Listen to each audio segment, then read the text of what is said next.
अब लोग कहते हैं कि मुट्ठी बांधे आया जग में हाथ पसारे जाएगा। शिव महापुराण की कथा कहती है कि मुट्ठी बांधे आया पर हाथ में अपनी मेहनत लेकर आया, अपना कर्म लेकर आया, अपनी लगन लेकर आया, और हाथ पसारे नहीं जाएगा। शिव महापुराण की कथा कहती है जो उसने पुण्य करा, कथा सुनी, भजन किया, किसी भूखे को भोजन कराया, किसी प्यासे को पानी पिलाया, किसी की दवाई का खर्चा उठाया, किसी विद्यार्थी को अच्छा एजुकेशन दिलाया, उसने जो पुण्य कमाया है वो साथ में लेकर जाएगा, वो छूटेगा नहीं, वो छूटने वाला नहीं है। हमारा अच्छा कर्म हमारे साथ में जाएगा, वो कर्म हमारा छूटने वाला नहीं। कुछ लेकर आए हो, कुछ लेकर जाओगे। यहाँ पर तुम मोबाइल लेकर आए या अपना कोई सामान लेकर आए हो, वापिस लेकर जाओगे, पर केवल सामान नहीं जाएगा। तुम जहाँ बैठे हो वहाँ की रज, वहाँ की धूल, वहाँ का कण, वहाँ का कंकर तुम्हारे शरीर में चिपक कर, तुम्हारे बैग में लगकर, तुम्हारे सामान में लगकर वो तुम्हारे घर तक जाएगा।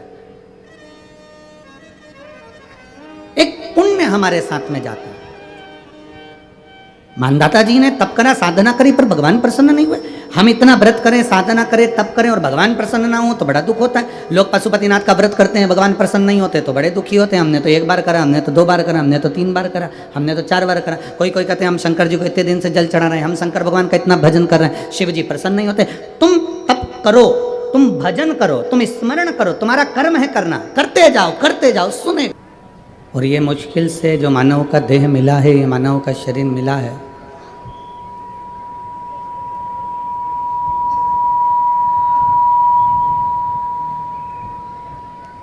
ये ऐसे ही समाप्त नहीं किया जा।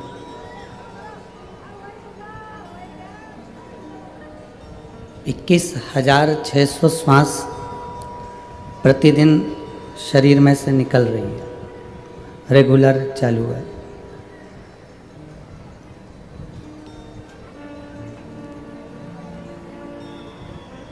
अब वो 21,600 श्वास में से कितनी श्वास तुम्हारी भगवान के ऊपर समर्पित है, नाम कीर्तन में समर्पित है, नाम स्मरण में समर्पित है, नाम जाप में समर्पित है, यह आपके ऊपर निर्भर करता है।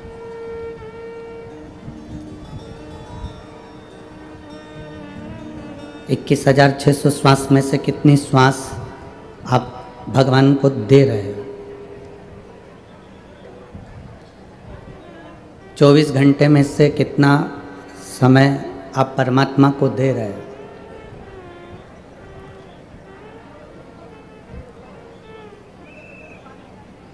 आप पूरा समय भगवान को मत दो, 24 घंटा भी आप परमात्मा को पूर्ण मत दो।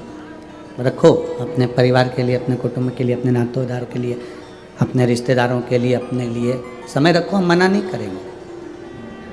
आप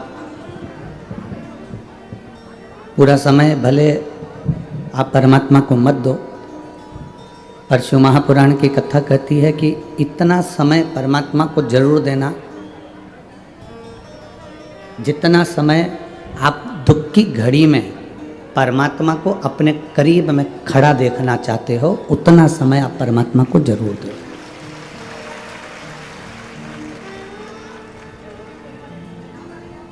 उतना समय आप परमात्मा को जरूर दीजिए। जितना समय आप परमात्मा को आपके सामने देखना चाहते हो, जितना दुख की घड़ी में आप खड़ा होना चाहते हो, जितना दुख की घड़ी में आप परमात्मा को अपने करीब में देखना चाहते हो, उतना समय आप अवश्य दीजिए।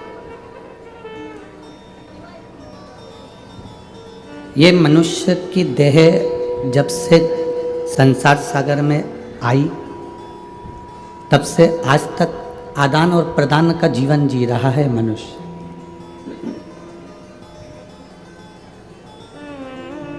पहले का जो समय था, बहुत पहले, आप अपने पूर्वजों से स्मरण करिएगा या उनके भी पूर्वजों ने जो समय निकाला है, या अब अगर कोई बताने वाला नहीं हो तो किताबों में पढ़िएगा।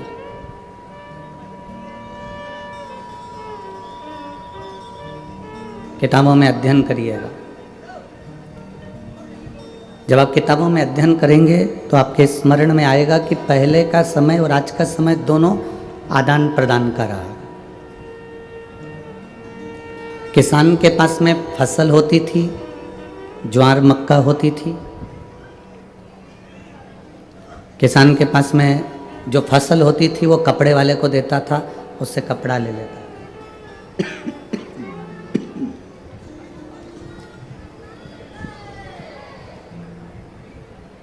किसान के पास जो फसल होती थी उससे वो कपड़ा ले लेता था, कपड़े वाला किसान से अनाज ले लेता था।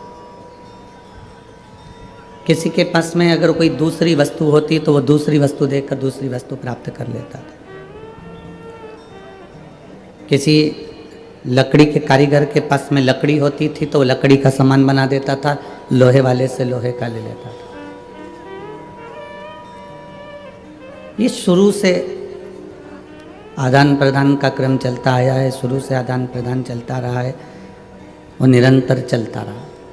फिर सामान का आदान प्रदान बंद हो गया, फिर कौड़ी आ गई, कौड़ी का आदान प्रदान हुआ, फिर दमड़ी आ गई, दमड़ी का आदान प्रदान हुआ, फिर सिक्का आ गया, सिक्का देने लगे, क्वाइन देने लगे, अशरफी देने लगे।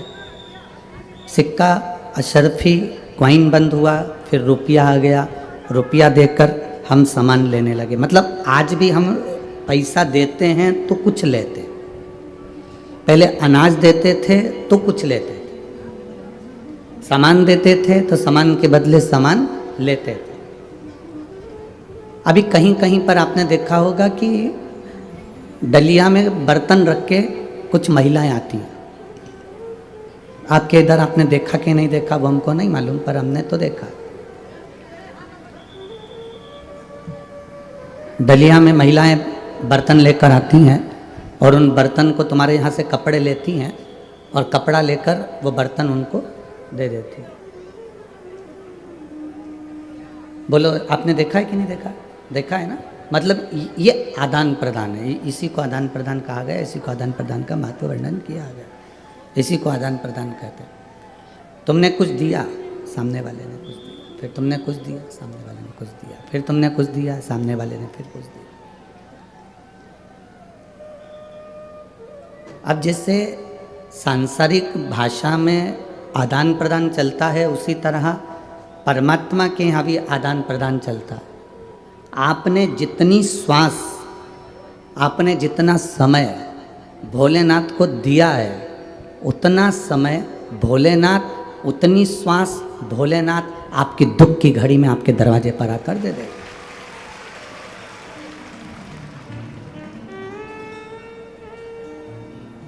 बस ये आदान प्रदान है, इसको आदान प्रदान कहा गया है। भगवान भोलेनाथ, इसी को आदान प्रदान कहते हैं। आपने अगर एक लोटा जल देवाधिदेव महादेव को दिया है तो महादेव ने आपकी जिंदगी में सारे सुख प्रदान कर दिए, सब दुख समाप्त कर। लोग कहते हैं कि गुरुजी एक लोटा जल सारी समस्या का हल है, ये एक लोटा जल ये सारी समस्या का हल है। तो एक लोटा जल चढ़ा देने पर उसका फल हमें मिलता क्यों है, क्यों प्राप्त होता? हमने देना सीखा, हमने प्रदान करना सीखा। हमने भोलेनाथ जी को एक लोटा जल दिया, अब दिया हुआ कभी खाली तो जाएगा नहीं। हमने शिव जी को अगर एक लोटा जल समर्पित करा है, भोलेनाथ जी को एक लोटा जल दिया है, भगवान शंकर को एक लोटा जल अगर हमने समर्पित करा है, तो उसका फल हमारे खाते में।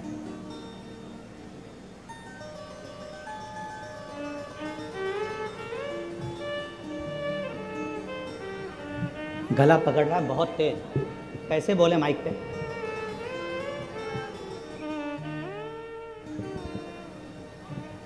एक लोटा जल यदि हमने किसी को दिया है, एक लोटा जल यदि हम समर्पित करें तो उसका फल क्या मिलता है?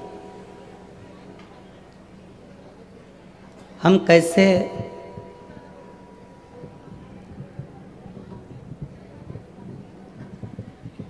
उस जल को समर्पित करते हैं, और जिस भाव से हम जल को समर्पित करते हैं उसका फल हमारे खाते में आता ही है। अब आप जितनी देर भगवान की अविरल भक्ति को धारण कर रहे हैं, आप जितनी देर भगवान की भक्ति को भज रहे हैं, स्मरण कर रहे हैं, जितना समय आपने परमात्मा को दिया उतना आपकी जिंदगी में परमात्मा ने आपको देना। चलो और सरल भाषा में उसको समझें। दिवाली आती थी, अब यहाँ पर महाराष्ट्र का तो हमको नहीं मालूम, पर हमारे मध्य प्रदेश का हमको मालूम है। दीपावली पर हमारी माँ थाली में गुजिया, पपड़िया, सेव, नमकीन, मठरी सब रख कर दे देती है और कहती कि पड़ोस वाली काकी के यहाँ दिया। अब यहाँ महाराष्ट्र का तो नहीं मालूम, पर हमारे उधर का मैं मालूम है। हम ऐसे थाली में उसको ढक कर पड़ोस वाली काकी के यहाँ, पड़ोस में जो रहता है उसको हम देकर आ जाते हैं। पड़ोस में जो रह रहा होता है हम उसको दे देते हैं। अब पड़ोस में जो रहता है उसको हमने दिया। अब वो जो काकी के हम जो प्लेट भर कर सामान देकर आए ना, फिर वो काकी भी क्या करती थी, जम के तो बोलो जरा, वो भी प्लेट भर कर हमारे यहाँ भेजती थी। आपने देखा है कि नहीं देखा? सबने देखा है ना। ये अपना स्वयं के अनुभव से हम आपको समझाने का प्रयास करें। हमने काकी जी के यहाँ दिया तो काकी जी ने हमारे यहाँ दिया, हमने बुआ जी के यहाँ दिया तो बुआ जी ने हमारे यहाँ दिया।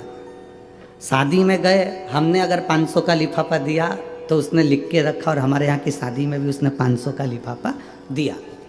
अब इसी बात को हमें पकड़ कर रखना है कि हमने अगर भगवान का नाम लिया है, भगवान का नाम जाप किया है, भगवान की अविरल भक्ति धारण करी है, भगवान का स्मरण किया है, तो ये मान कर चलना कि तुमने भगवान को समय दिया है तो परमात्मा भी तुम्हें एक ना एक दिन समय निकाल कर देगा ही, ये निश्चित है, पक्का।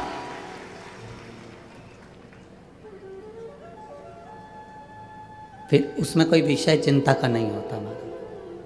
तेरे मंदिर में आना मेरा काम है और मेरी बिगड़ी बनाना तेरा काम। तेरे मंदिर में मैं आ ही गया, मुझे दर्श दिखाना तेरा काम। ये उस पर निर्भर कर रहा है। अब इतनी धूप पड़ रही है, इतनी गर्मी पड़ रही है, आपको लगता होगा कभी कभी कि गुरुजी माइक वाले को इतना चिल्लाते हैं या माइक वाले को इतना गुस्सा करते हैं। आज आप तो अंदर बैठे हो, कभी बाहर से आ रहे होते ना तो देखना 2 से 3 किलोमीटर दूर गाड़ियाँ रोकी गई हैं और 3 किलोमीटर दूर से बुजुर्ग माता अपने बच्चों का जब हाथ पकड़कर पंडाल में आती हैं तो उनका दर्द देखा नहीं जाता। कम से कम कथा सुनने का कम से कम मौका तो मिल जाए। वो इतनी दूर चलकर आ रही है और उसको कथा भी सुनने को नहीं मिले तो फिर तो बेकार जीवन क्यों आए हम यहाँ पर, और क्यों लाखों रुपए फिर माइक वाला लेता है अगर व्यवस्था नहीं दे पाते तो। जरा देखो छोटे छोटे बच्चे 3-3 किलोमीटर दूर से ऐसे हाथ पकड़ पकड़ कर, बुजुर्ग जिसकी कमर दुख झुक रही है और वो चली रही है, केवल उसको एक ललकता है सियोर वाला महाराज के पहुंच जाऊं, कथा सुनना है, मेरे को 5 मिनट बैठना। धूप नहीं देख रही, चलती हुई धूप, बाहर जितने बैठे हैं जरा देखो उनका नज़ारा। लोग रोडों के किनारे बैठे हुए हैं कि केवल कथा सुनना। अब लोगों को लगता है कि महाराज जी माइक वाले को चिल्ला देते हैं, क्रोध कर देते हैं। ये एक समझने वाली विषय है कि क्यों कर रहे हैं। हमारा क्या है, हम तो ये कथा बाँचेंगे और फिर गाड़ी में बैठेंगे और अपने चले जाएंगे, पर मूल है आपका त्याग, मूल है आपका परिश्रम।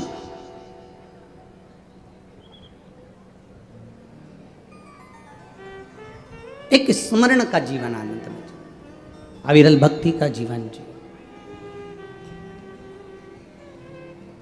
और तेरी कृपा बिना ना हिले एक भी अणु, लेते हैं श्वास तेरी कृपा से तनो तनो। हे गंगाधार मुक्ति द्वार ओंकार तू, भोले ओंकार तू। आयो शरण तिहार शंभो तार तार तू। बखान क्या करूं मैं राखों के ढेर का, चपटी भगोत में है खजाना कुबेर का। हे गंगाधार मुक्ति द्वार ओंकार तू, भोले ओंकार तू। आयो शरण तिहार शंभो तार तार तू। उसका भजन खाली नहीं जाएगा, उसका नाम जाप खाली नहीं जाएगा, उसका मंत्र जाप खाली नहीं जाएगा। आप जो जपे हो उसका फल मिलता जरूर। अब रोड के किनारे किनारे चलकर देखना, रोड के किनारे किनारे जितने पेड़ लगे होते हैं उन पेड़ों पर वन विभाग वाले कलर पोत देते हैं। देखा है आप लोगों ने? उन रोडों के किनारे पर जितने पेड़ लगे हुए हैं, जितने वृक्ष लगे हैं, उस पर उन्होंने कलर पोत दिया। कोई पे सफ़ेद, वन विभाग का जो भी कलर होता है वो उस पर पोत दिया जाता है। अब जब कलर पुत गया पेड़ के ऊपर, वृक्ष के ऊपर कलर पुत गया, तो वो पेड़ किसका हो गया? वो तुम्हारा है क्या? जम के तो बोलो नहीं। किसका है? सरकार का। वन विभाग का हो गया, सरकार का हो गया। सरकार ने, इसीलिए तुम जब वोट डालने के लिए जाते हो तो तुम्हारी उंगली पे भी कलर लगा दिया जाता है कि तुम इतनी देर के लिए सरकार के हो। जब तुम्हारी उंगली पर कलर लगाया तो उतनी देर तुमने मतलब सरकार का काम किया, तुमने वोटिंग करी, उतनी देर तुम सरकार के हो। पेड़ पर कलर लगा दिया, वृक्ष पर कलर लगा दिया, वृक्ष पर कलर पोता तो ये मालूम पड़ जाता है कि यह सरकार का है। उसी तरह जैसे पेड़ पे कलर देखकर पहचाना जाता है कि यह सरकार का है, उसी तरह हमारे गले में जब रुद्राक्ष की माला होती है या तुलसी की माला होती है या मस्तक पर तिलक होता है तो पहचान जाता है कि यह भोलेनाथ का है। पेड़ सरकार का है तो अपन भी उस सरकार के, अपन भी उस परमात्मा के।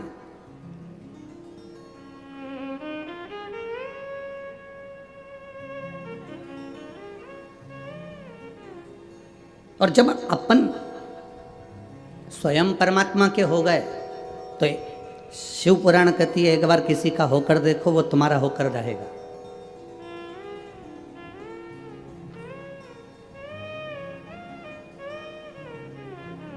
एक दरवाजे पर 4 बजे गाय को रोटी मिलती है। कितनी बजे? 4 बजे। प्रैक्टिकल करना। सियोर वाला महाराज झूठ तो नहीं बोल रहा है, प्रैक्टिकल करते रहना चाहिए, प्रैक्टिकल करने में पीछे नहीं हटना। एक गाय माता को, गौ माता को 4 बजे दरवाजे पर रोटी मिलती है। गौ माता कहीं पर भी घूमती रहेगी पर 4 बजे वहाँ पर पहुँच जाएगी। आप लोगों ने देखा होगा, आपके यहाँ अगर 12:30 बजे रोटी मिलती है तो वो 12:30 बजे ही पहुँचेगी। 1 बजे रोटी मिलती है तो वो 1 बजे पहुँचेगी। 5 बजे रोटी मिलती है तो वो 5 बजे पहुँचेगी। ये गौ माता का नियम है, वो घड़ी नहीं बांधती, इसके बाद भी समय पर वो तुम्हारे दरवाजे पर खड़ी मिलती है। क्यों?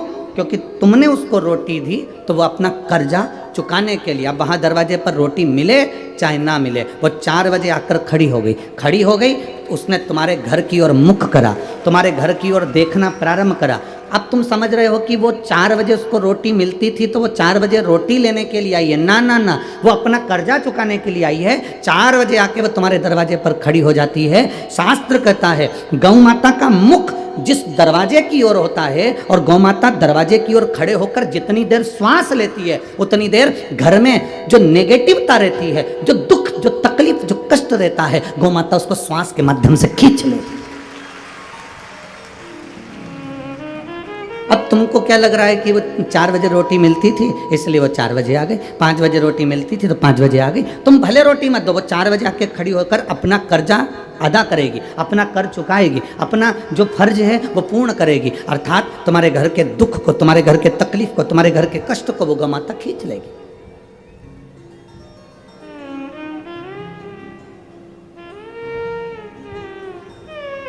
वो तुम्हारे दरवाजे से अपने आपके दुख को खींच कर ले जा रही है, वो आपके कष्ट को खींच कर ले जा रही है।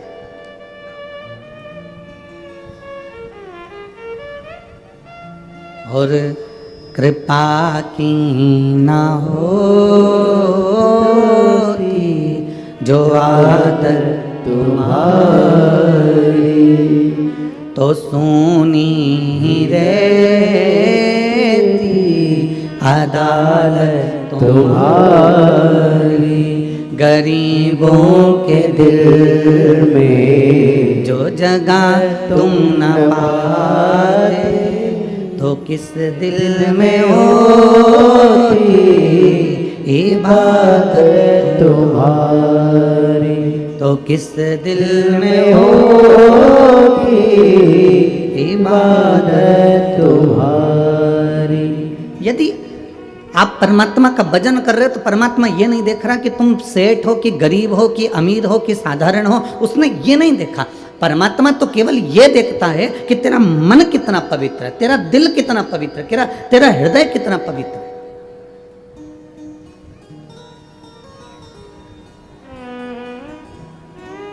ए मेरी वनी की जीजियों और मेरे वनी के जीजाओं, बहुत सावधानी से सुनना। घर में मंदिर बनाना सरल है। पत्थर का खरीद लाओ, रख दो। लकड़ी का खरीद लाओ, रख दो। फर्नीचर का बना लो, तैयार कर लो। घर में मंदिर बनाना सरल है। शिव पुराण कहती है दिल को मंदिर बनाना कठिन है। घर में मंदिर बनाना सरल है, पर दिल में मंदिर बनाना कठिन है। दिल में मंदिर नहीं बन पाता। कब तक मंदिर है दिल में? जब तक कथा सुन रहे हो तब तक। थोड़ा बहुत जिंदगी में दुख आया कि तुम्हारा मंदिर छार छार, आज के बाद मंदिर नहीं जाऊंगी, भगवान तो मेरी सुनता ही नहीं, पानी का लोटा उठा के रख दिया, अब नहीं जाऊंगी। शिवाय एक विश्वास, एक भरोसा, एक दृढ़ता।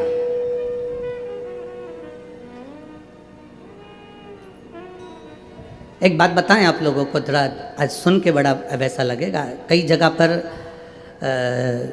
जब कोई बहुत सारे नेतागण जब लोग कथा करवाते हैं या कोई कथा का आयोजन करवाते हैं,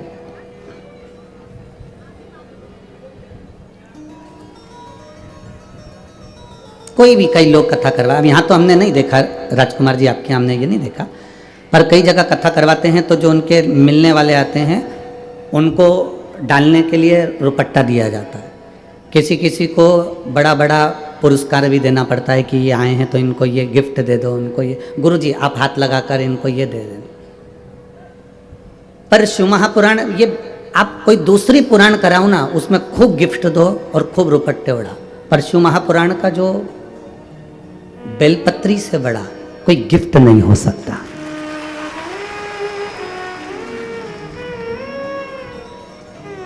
शिव महापुराण का इस बेलपत्र से बड़ा कोई गिफ्ट नहीं हो सकता। अगर आपके पास गीता प्रेस गोरखपुर की शिव महापुराण की पुस्तक हो, पोथी हो, पुराण हो, तो घर पर जाकर पढ़ना। उसके विद्येश्वर संहिता को पढ़िए, रुद्र संहिता को पढ़िए, उसके उमाखंड को पढ़िए। उसमें वर्णन करा, जब कुमार खंड को पढ़ो या उसमें आप चरित्र पढ़ेंगे तो उसमें वर्णन आता है कि जब तुमरुक्का चंचुला देवी जब कथा पूर्ण सुन लेती है अपने पति बिंदुक के लिए, और शंकर पार्वती उसके यजमान बनते हैं। शिव पार्वती उसके यजमान है, और यजमान बनने के बाद जब पुराण पूरी हो जाती है, पूरी, तो शंकर भगवान से तुमरुका जी कहते हैं कि इस पुराण के लिए आप कुछ कहेंगे नहीं? शंकर भगवान ने कहा, इस पुराण पर मैंने प्रतिदिन बेलपत्र समर्पित करी। सुनो तुमरुका जी, ये बेलपत्र किसी औषधि से कम नहीं होगी, और विराम दिवस की जो बेलपत्र होती है वो कुबेर के खजाने से कम नहीं होती है। ये स्वयं शिव महापुराण के गीता प्रेस गोरखपुर की पुराण लेकर आओ, उसको पढ़ो, उसमें स्पष्ट लिखा हुआ है।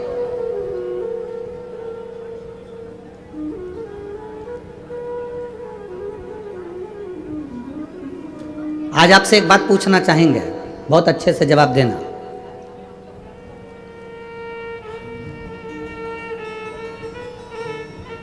आप किसी के यहां जाएं, शादी में, फंक्शन में,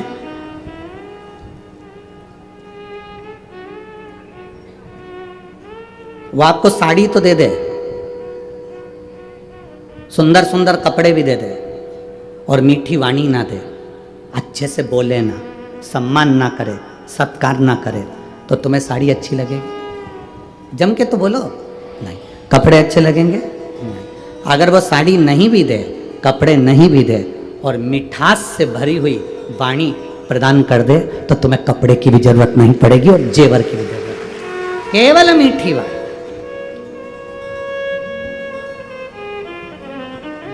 केवल एक प्रेम के शब्द पे, केवल एक स्नेह व शब्द का संबोधन।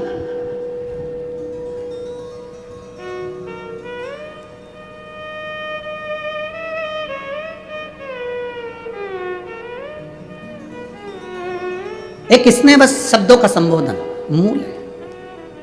हमको बड़ा अच्छा, आज भी हमने देखा, कल भी हमने देखा, राजा भैया के हम वहाँ पर सुबह सुबह घूमने का क्रम कर रहे, तो घूम रहे थे, तो हम 2-1 दिन से देख रहे थे, वो श्रद्धा बेटी बाहर आती हैं, वो जीजी भाई, और वो काम वॉचमैन खड़े रहते हैं या चौकीदार खड़े रहते हैं, तो उनसे कह देती हैं, अब तुम थक गए होगे, सो जाओ, बैठ जाओ थोड़ा, हम जग गए हैं, तुम सो जाओ, बैठ जाओ।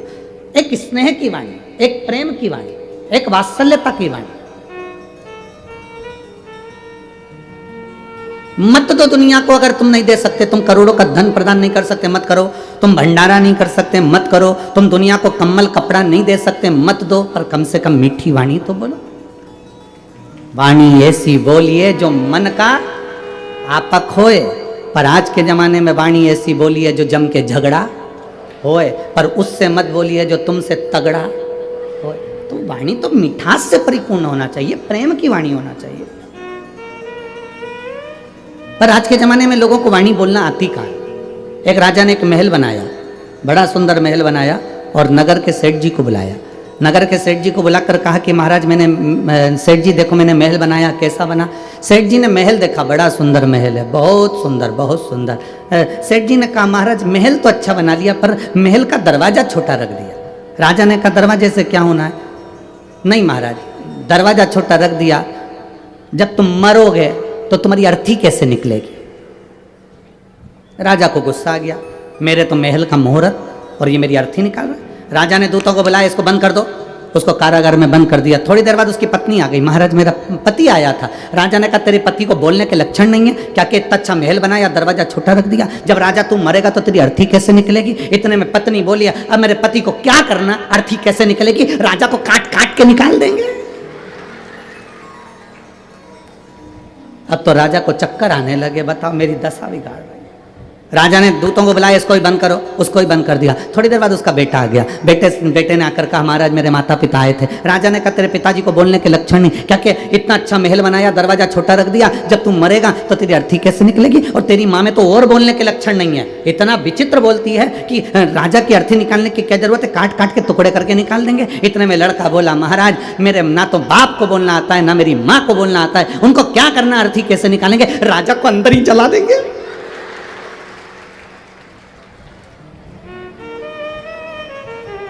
राजा चक्कर खा के नीचे गिर गया।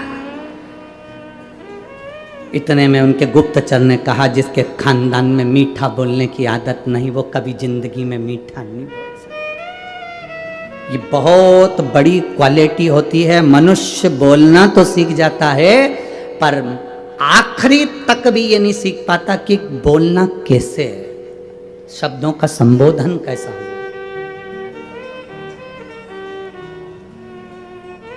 मीठी वाणी बोलो, प्रेम की वाणी बोलो, स्नेह की वाणी बोलो। दुनिया कितनी भी ताना दे, कितनी भी गालियां दे, कितनी भी अपशब्द कहे, कितना भी कुछ कहे, आप अपने मिठास को देने में कमी मत रखो। प्रेम दोगे प्रेम मिलेगा, नफरत दोगे नफरत मिलेगी, भजन दोगे भजन मिलेगा, भोजन दोगे भोजन मिलेगा, जल दोगे जल मिलेगा। और एक बात बहुत पक्की है, पेड़ के नीचे पानी डाला जाता है तो वृक्ष बड़ा होकर छाया देता है, फल देता है, पत्ती देता है, फूल देता है। उसी तरह शंकर के शिवालय में शिव जी के ऊपर एक लोटा जल डाला जाता है तो वो भी अपनी छत्र छाया में तुम्हें रख लेता है।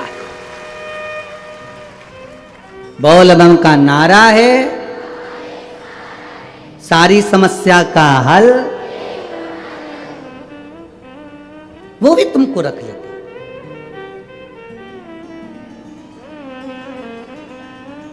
वो अपने भीतर तुम्हें संजो कर रखता है।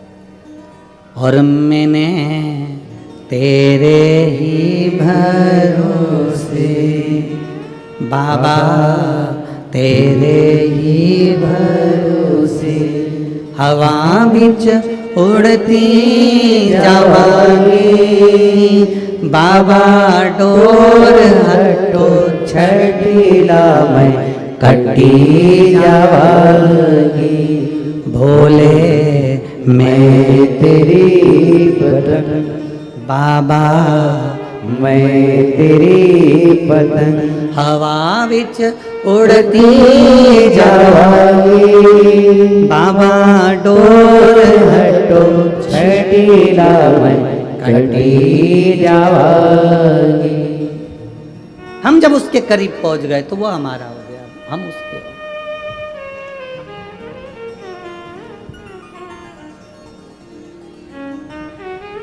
इस कलिकाल में, संसार सागर में राम नाम, कृष्ण नाम, शिव नाम, भगवान का नाम तुम जिसको जप रहे हो वो एक आनंद की अनुभूति कराने वाला।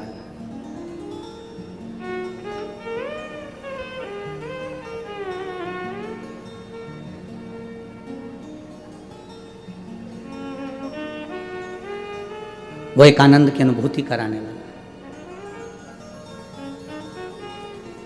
जाया करो, शिव के दरवाजे पर जाने से कभी मुख मत मोड़ो। तुम ये मत सोचना कि अभी हमारा काम नहीं हो रहा। कई लोग कहते हैं गुरुजी पशुपति व्रत करना है, कौन सा मुहूर्त अच्छा रहेगा। कई लोग कहते हैं गुरुजी 16 सोमवार का व्रत करना है, कौन सा मुहूर्त अच्छा रहेगा। कई लोग कहते हैं गुरुजी सोमवार का व्रत प्रारंभ करना है, कौन सा मुहूर्त अच्छा रहेगा। कोई कहता है मुझे शंकर जी के मंदिर जाना प्रारंभ करना है, कौन सा मुहूर्त अच्छा रहेगा।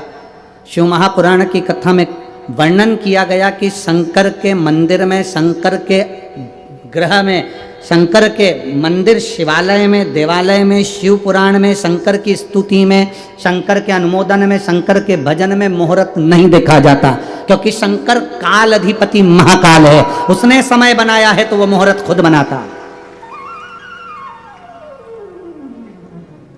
सारी पुराण, जितनी पुराण होती है उसमें मुहूर्त देखा जाता है। रामायण बिठाना है मुहूर्त देखना पड़ेगा, भागवत बिठाना है मुहूर्त देखना पड़ेगा। शिव महापुराण बिठाने के लिए कोई मुहूर्त नहीं देखा जाता।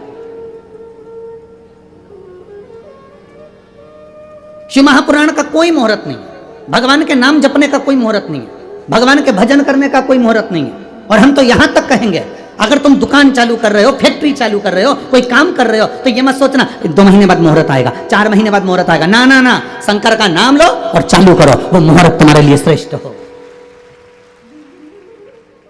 विलंब नहीं करना है हमें देरी नहीं करना, हमें तो तुरंत भगवान का नाम लेना है, शंकर का नाम स्मरण करना है। बोल बम का नारा है, वाह वाह, भगवान का नाम लेकर, शंकर का नाम लेकर, विश्वनाथ का नाम लेकर, सोमेश्वर का नाम लेकर हमें वो कार्य पूर्ण कर दे। हम मुहूर्त का इंतजार क्यों करें?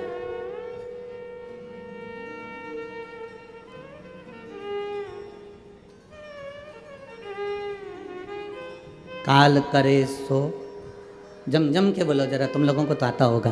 काल करे सो, आज करे सो, पल में परलय हो जाएगा, और शिव नाम जपेगा कब? जब मिल जाए, जब स्मरण हो जाए। लोग कहते हैं गुरुजी हम 7 दिन की कथा नहीं सुन पाए। हम कहते हैं आखिरी की तो सुन रहे हो ना।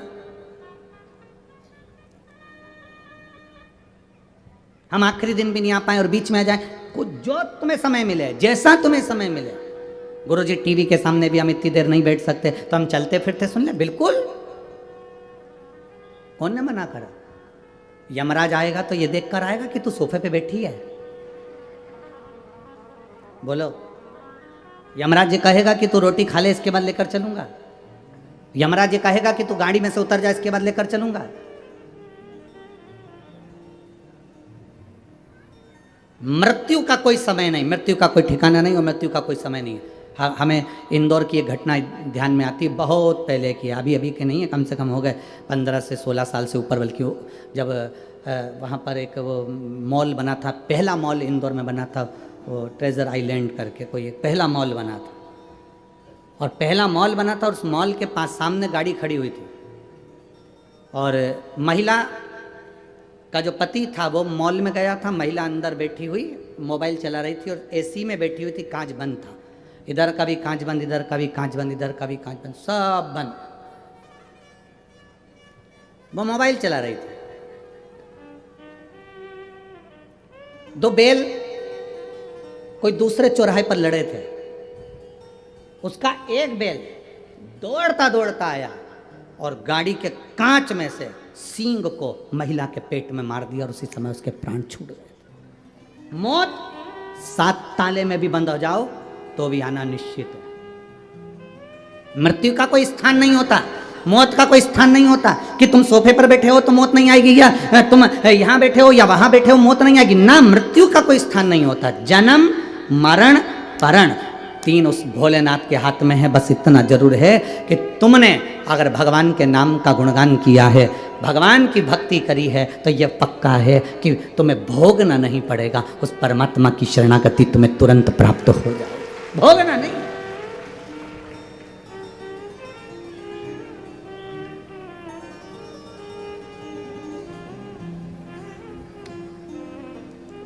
आप लोगों में से कोई कभी किसी हॉस्पिटल में, ऐसे हॉस्पिटल में गए हो जिस हॉस्पिटल में जाने पर अगर आप दर्द का दर्शन करेंगे तो शायद आप भी कहेंगे इनकी मृत्यु क्यों नहीं आ जाती।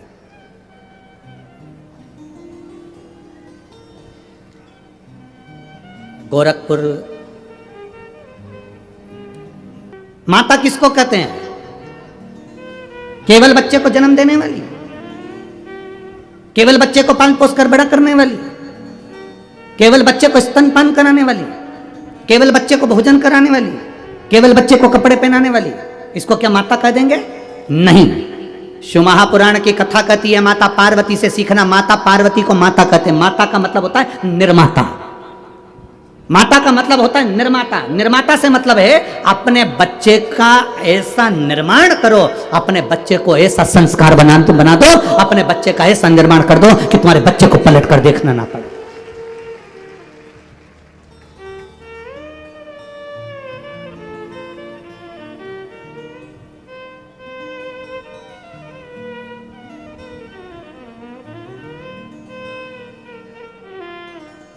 अपनी बीबी के लिए महल बनाने वाले तो ढेर सारे राजा हुए। आगरा में भी चले जाओ, एक है,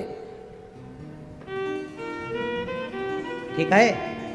अपनी बीबी के लिए महल बनाने वाले ढेर सारे राजा होंगे, पर अपनी मां के लिए स्वराज वापिस लाने वाला तो केवल एक छत्रपति शिवाजी ही था।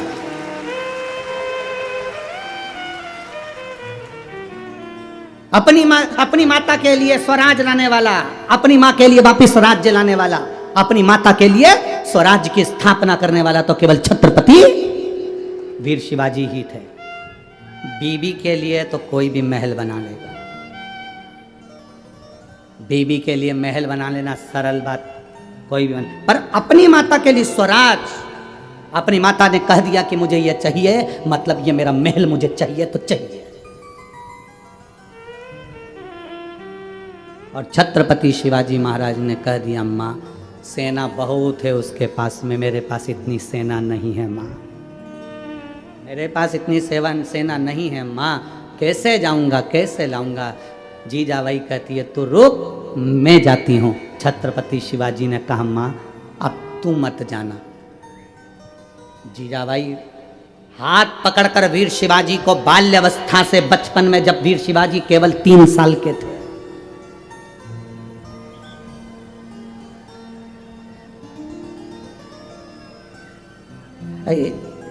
हमेशा कथा, जैसे यहाँ काशी शिव महापुराण कथा चल रही है, कभी कोई शिव पुराण कथा होती है। एक बार मन है इसी महाराष्ट्र की धरा पर एक बार वीर शिवाजी शिव महापुराण की कथा कर भी जाऊंगा। छत्रपति वीर शिवाजी शिव पुराण की कथा भी इस पवित्र भूमि पर महाराष्ट्र की, और प्रयास करेंगे जहां शिवाजी महाराज का समय अधिक बीता होगा, जहां उनका जन्म काल, जहां उनका राजपाट का स्मरण हुआ होगा, वहीं उसी भूमि पर प्रयास करेंगे कि एक बार छत्रपति वीर शिवाजी शिव महापुराण का कथा का भी स्मरण किया। 3 वर्ष की आयु थी वीर शिवाजी महाराज की, मात्र 3 वर्ष की आयु, और छत्रपति वीर शिवाजी 3 वर्ष की आयु में मां का हाथ पकड़कर शंकर के शिवालय जाकर लोटा भर के जल चढ़ाते थे। माँ निर्माता है। माता माता नहीं, माता जम के बोलो जरा, निर्माता है।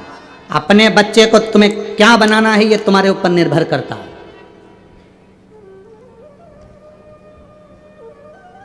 वो पहले सर्कस में शेर आते थे, तुमने देखे? अरे बोलो तो जम के। ऐसा बड़ा बड़ा पिंजरा चलता था, उसमें शेर आते थे और शेर फिर करतब दिखाते थे। अब सर्कस में शेर आते हैं? नहीं। क्यों नहीं आते? भारत सरकार ने उस पर बैन लगाया, वन विभाग ने उस पर बैन लगाया कि सर्कस में शेर नहीं होना चाहिए, इन शेरों को छुड़वाओ जंगल में। जितने सर्कस के शेर थे उनको जंगल में छुड़ाया गया। उनके गले में एक सिम डाली गई, कैमरा लगाया गया। जितने जंगल में शेर छोड़े गए थे, कुछ दिन बाद वो सारे के सारे शेर मर गए।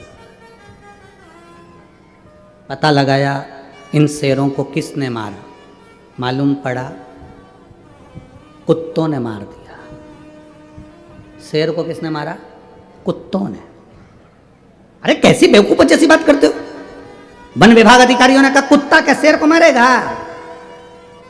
तब वन विभाग वालों ने कहा कुत्तों ने शेर को इसलिए मारा क्योंकि शेर पिंजरे में रहता रहता रहता रहता, वहीं खाता, वहीं पीता, वहीं पड़ा रहता, तो शिकार करना बंद कर दिया तो, और कुत्तों ने उसका शिकार कर लिया। ये केवल शेर और वन विभाग की कथा नहीं, अपनी कथा है। अपनी औलाद को पिंजरे का शेर मत बनाओ कि घर में चाउमीन ने, रोटी ने, टुकड़ा ने, मेरा बेटा मेरा बेटा मेरा बेटा मेरा बेटा मेरा बेटा, गाड़ी दे दूंगी, बंगला दे दूंगी, मोटरसाइकिल दे दूंगी, ये दे दूंगी, वो दे दूंगी, चेन दे दूंगी, अंगूठी दे दूंगी, ये दे दूंगी, वो दे दूंगी। बेटे को लगाकर दुकान दे दी, काम दे दिया, धंधा दे दिया, बिजनेस दे दिया, सब बेटे को दे दिया। बेटा एक बार शिकार करने के लिए नहीं गया, एक बार कमाने के लिए आगे नहीं बढ़ा, एक बार उसकी जिंदगी में दुख नहीं आया, दुख नहीं आया, ठोकर नहीं खाई, तो वो आगे बढ़ नहीं पाया।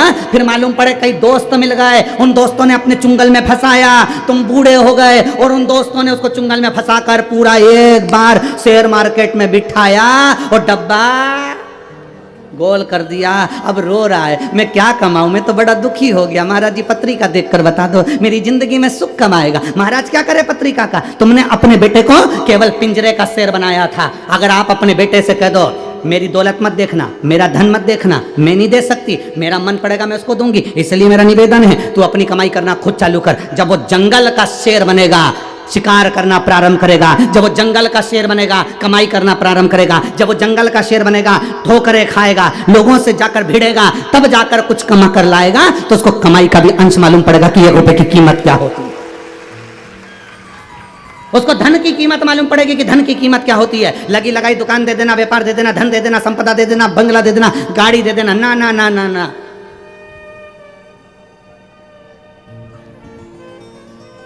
अपनी जिंदगी में कुछ अच्छा करने का प्रयास। मैं राजा भैया आपको धन्यवाद दूंगा, श्रद्धा बेटी आपको भी धन्यवाद दूंगा।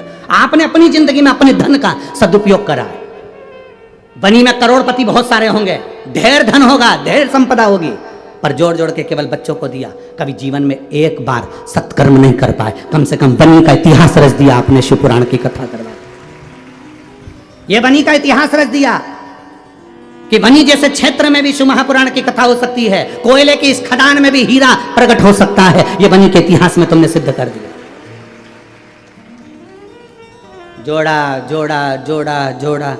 हम तो ये भी नहीं कहते कि तुम किसी महाराज को दे दो, हम तो ये भी नहीं कहते कि तुम किसी को दो, हम तो ये कहते हैं अपने ऊपर तो खर्च करो, अच्छा खाओ पियो मौज करो। तुम्हारा बेटा एप्पल का मोबाइल लेकर घूम रहा है, तुम्हारा बेटा कौन सी बुलेट आती भट भट फटाका फोड़े, कौन सी रे हैं,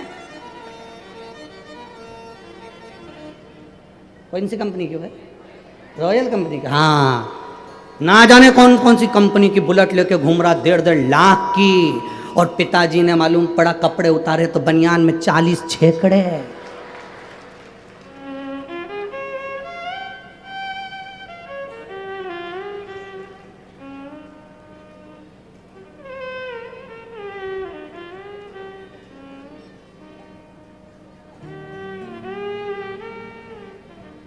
मेरे महादेव को देखकर जीना प्रारंभ करो। मेरे शंकर भगवान की जिंदगी बड़ी विचित्र जिंदगी थी, बहुत मस्त जीते थे। उनके चेहरे पे कभी उदासी रही नहीं। मेरे भोलेनाथ जी के जितने फोटो देखोगे उसमें हल्की सी मुस्कुराहट देखोगे, वो हंसता ही रहता है।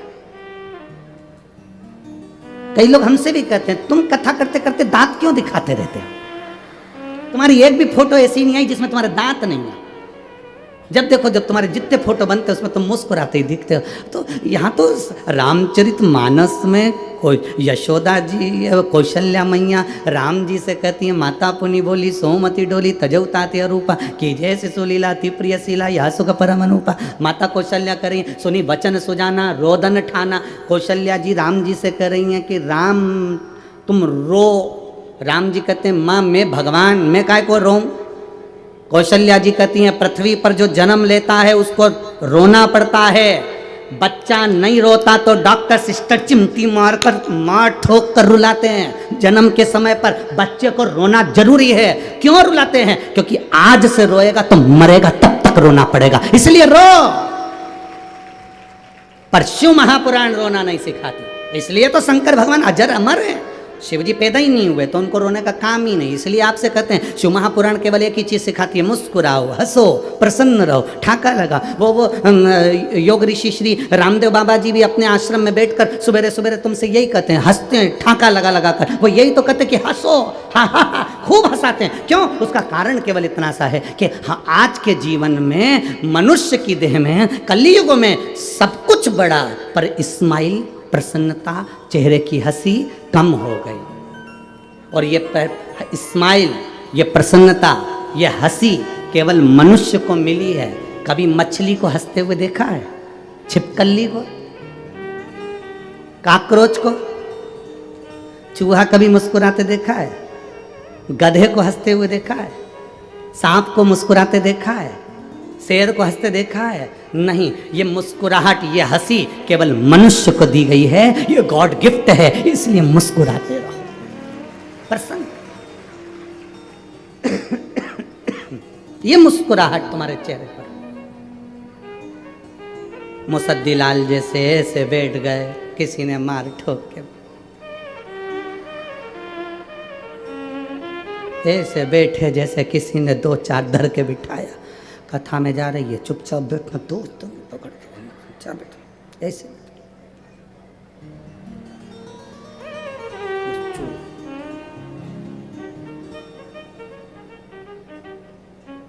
तुम्हारी कोई बेस्ट फ्रेंड भी अगर ऐसी रहे ना, मुसद्दीलाल जैसी, तो तुम ऐसी बेस्ट फ्रेंड से तो वो क्या कहते हैं, ब्रेकअप कर लो। ऐसी बेस्ट फ्रेंड किस काम की जो मुस्कुराए नहीं तुम्हारी, है? क्या करे? सबसे बड़ा आभूषण है चेहरे का। तुम कितने भी अच्छे कपड़े पहन लो, अगर तुम्हारे चेहरे पर मुस्कुराहट नहीं है तो कोई मतलब की नहीं है। कई लोग शादी में हमने देखा है, अब तो हम इतनी शादियों में नहीं जा पाते, पर पहले हम लोग जब शादी में जाते थे तो देखते थे लोग कोट पैंट सब पहन के आते, VIP बन के आते, उनके चेहरे पर रत्ती भर मुस्कुराहट नहीं होती। गुलदस्ता जरूर देते पर चेहरे का गुलदस्ता तो था ही नहीं। क्या मतलब? बड़े बड़े ऑफिसरों को हमने देखा है, बड़े बड़े ओहदे पर बैठते हैं, बड़े बड़े मिनिस्टर, मंत्री, कोई कलेक्टर ऑफिसर, कोई बड़े बड़े बहुत सरकारी नौकरी के बड़े बड़े ऑफिसर देखो, उनके चेहरे पर कभी स्माइल नहीं रहती, वो हंसते ही नहीं है। हमने एक बार पूछ लिया क्यों नहीं हंसते, तो क्या गुरुजी हंसो तो फंसो। हम अगर हंस देंगे तो हमारे छोटे वाले ऑफिसर को हमारा काम करना पड़ेगा, इसलिए हम उनके सामने हंसते ही नहीं। पर मुस्कुराहट जरूरी है, चेहरे पर हंसी जरूरी है, प्रसन्नता जरूरी है, और वो बहुत जरूरी है, बहुत जरूरी।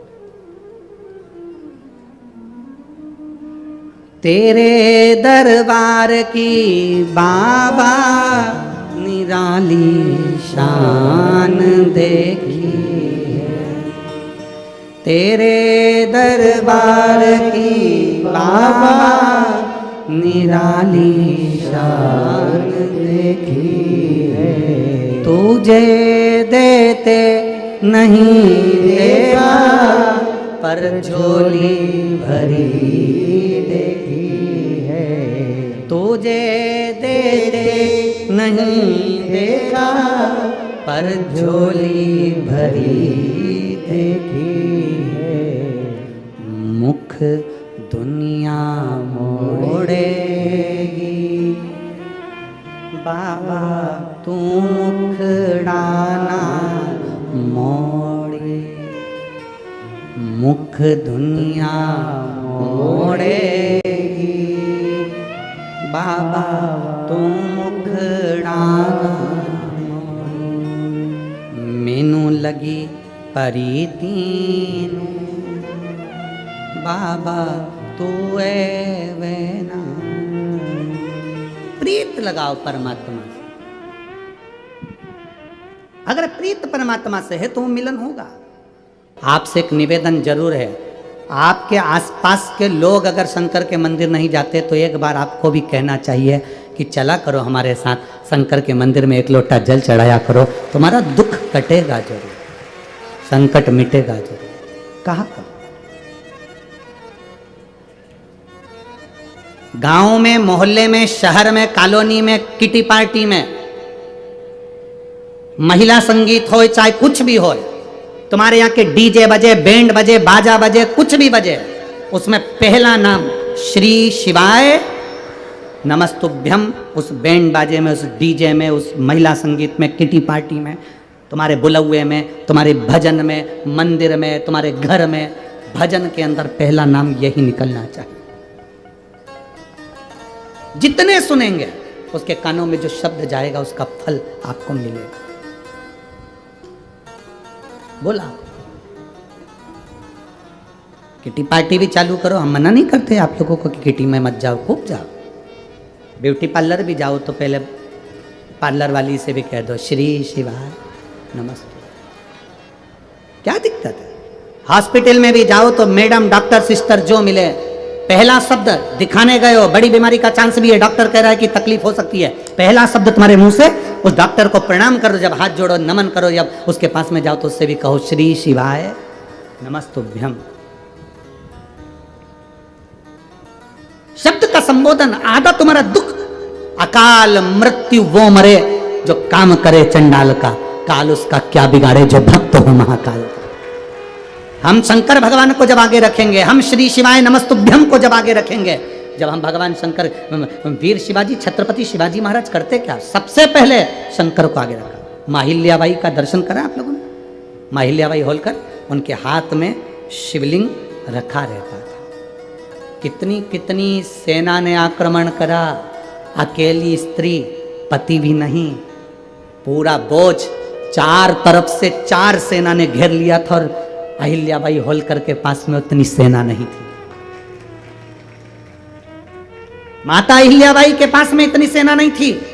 सैनिकों ने आकर कहा, और सैनिक आकर बोले, मां आपको मालूम है महारानी जी, 4 तरफ से सेना आ रही है और अपने पास इतनी सेना नहीं है। अहिल्याबाई, माहिल्याबाई होलकर ने कहा, तुम चिंता मत करो, मेरे पास में ये शिव है, अगर ये है तो 4 तरफ की सेना को ये संभाल लेगा, तुम तो केवल अपना कार्य करते जाओ, बाकी का सब वो निपटेगा। माता अहिल्याबाई के जितनी मूर्ति का दर्शन करोगे, माता अहिल्याबाई की जितनी मूर्ति का तुम दर्शन करोगे, जहां देखोगे उनके हाथ में आपको शिवालय मिलेगा, शंकर का शिवलिंग मिलेगा। वो बिना शिवलिंग के रही नहीं।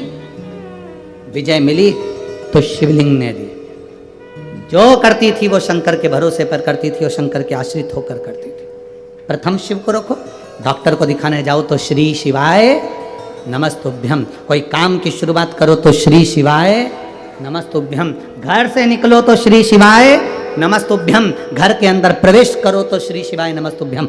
आप शिव को आगे रखो। जो शंकर को अहिल्याबाई होलकर जैसे शिव को आगे रखती थीं तो उसका फल उनको मिलता था। वीर शिवाजी, छत्रपति शिवाजी शिव को आगे रखते थे, उसका फल मिलता था। छत्रपति वीर शिवाजी की माँ जीजाबाई शिव को आगे रखती थी, उसका फल मिलता था। शंकर के बिना कौन रहा है?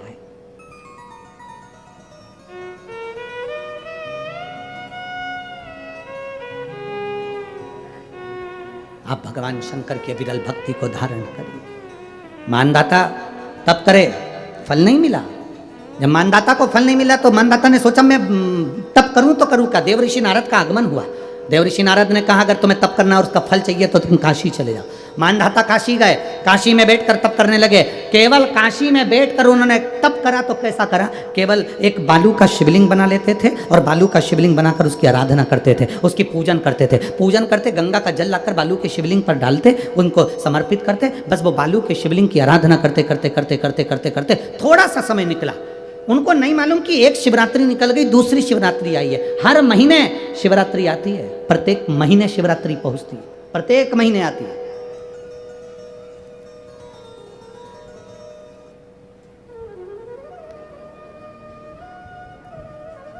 एक शिवरात्रि अपन पंजाब में थे, भटिंडा, तब पड़ी थी, जनवरी की पड़ी थी, वह जनवरी की। अब फरवरी की जो शिवरात्रि पड़ेगी वो अपन झारखंड में रहेंगे 5 तारीख से 9 तारीख के बीच में, तो बीच में शिवरात्रि पड़ेगी। इसलिए उस कथा का नाम पतालेश्वर शिव महापुराण की कथा रखी है। हड्डी उसमें मूल है आपका, आपका बुढ़ापा ना बिगड़े उसके लिए वो कथा है। 5 दिन की कथा है, 2 बजे से 5 बजे तक आएगी आस्था चैनल पर भी। और झारखंड के आसपास के जितने श्रोता हैं सब सुनो। जमशेदपुर में काजू बागान में वो कथा होगी, बड़े प्रेम से सुनो।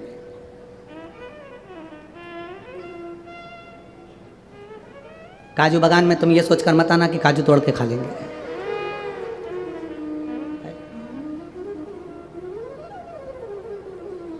दिल से सुनो उसको, पतालेश्वर शिव महापुराण की कथा।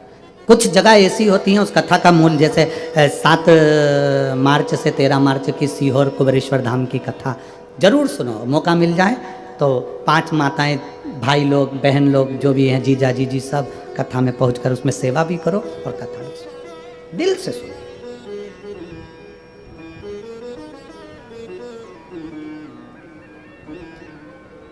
भगवान की भक्ति को धारण करिए। मानधाता ने बालू का शिवलिंग बनाया, पूजन करना प्रारंभ करी, गंगा जी का जल ले जाकर चढ़ा देते। अब कोई तप नहीं, कोई साधना नहीं, कोई नेत्र बंद कर नहीं बैठे, कोई तप साधना में नहीं बैठे, कोई घोर तप करने के लिए नहीं बैठे, केवल शंकर का शिवलिंग बनाया, पूजन करी। साल में एक दिन सावन के महीने में जो शिवरात्रि आती है, हम भी टीवी के माध्यम से, सोशल मीडिया के माध्यम से आप सबके घर में पार्थिव शिवलिंग का निर्माण करवाते हैं। उसका कारण केवल इतना है कि हम पूरी जिंदगी तप नहीं कर पाते, पूरे साल व्रत नहीं कर पाते, साधना नहीं कर पाते, तो कम से कम सावन के महीने की शिवरात्रि पर जब अपने घर में मिट्टी का शिवलिंग बनाकर पूजन करते हैं तो हमें तप और साधना का पूरा फल प्राप्त हो जाता है। करने वाले, विरोध करने वाले करते रहते हैं, शाम को तो व्रत ये वाला उपवास करना ही नहीं था, पूजन कराना ही नहीं थी, इसमें ऐसी पूजन करा दी, उसमें वैसी पूजन करा दी, ये गलत बोल दिया, ये सही बोल दिया, ये ऐसा कर दिया, काली मिर्ची चढ़वा दी तो ये चढ़वा दी। बोलने वाले बोलते रहेंगे, तुम अपना काम करो, पार्थिव शिवलिंग का निर्माण करो, पूजन करो, आराधना करो, विसर्जन करो।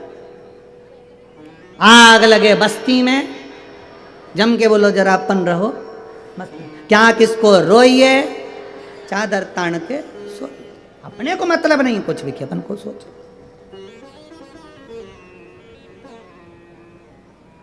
अपनी जिंदगी का सार्थकता सिद्ध करा। मानधाता ने अब कोई तप नहीं करा, मानधाता ने अब कोई साधना नहीं करी, मानधाता ने अब कोई आराधना, बस एक काम करा, शिवलिंग का निर्माण, उसकी पूजन। आपसे भी निवेदन करते हैं, समय मिला करें, हफ्ते 2 हफ्ते में गमले के अंदर ऐसी मिट्टी को उठा लो शिवलिंग जैसी और जल चढ़ाकर पूजन करके वहीं विसर्जन कर दो। उसी गमले में उसी मिट्टी को वहीं विसर्जन करो।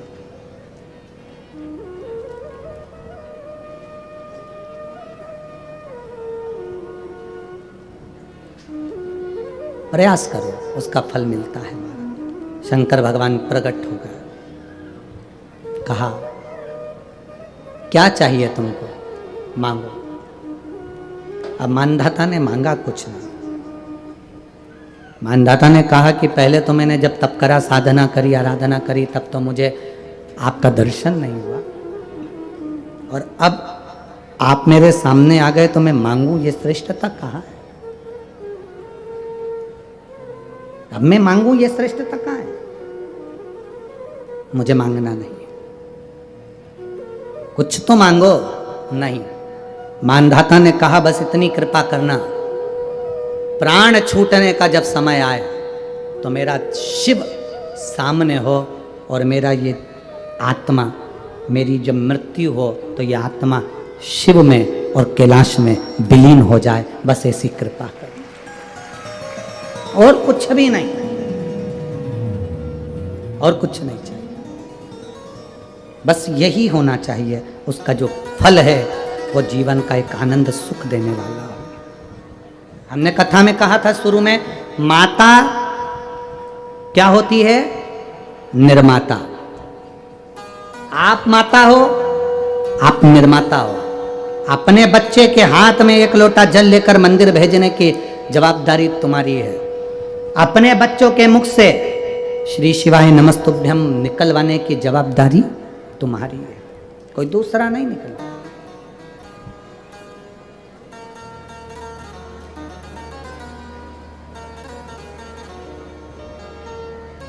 ये जवाबदारी आपकी है। शिव पुराण कर रही है। भगवान सदानंद कार्तिकेय बाबा ने तारकासुर का संहार करा। तारकासुर के 3 बेटे थे, तारकाक्ष, विदुम्माली, कमलाक्ष की। भगवान शिव पशुपति नाथ बनकर उनका उद्धार करे और शिव जी का नाम पशुपति नाथ हुआ।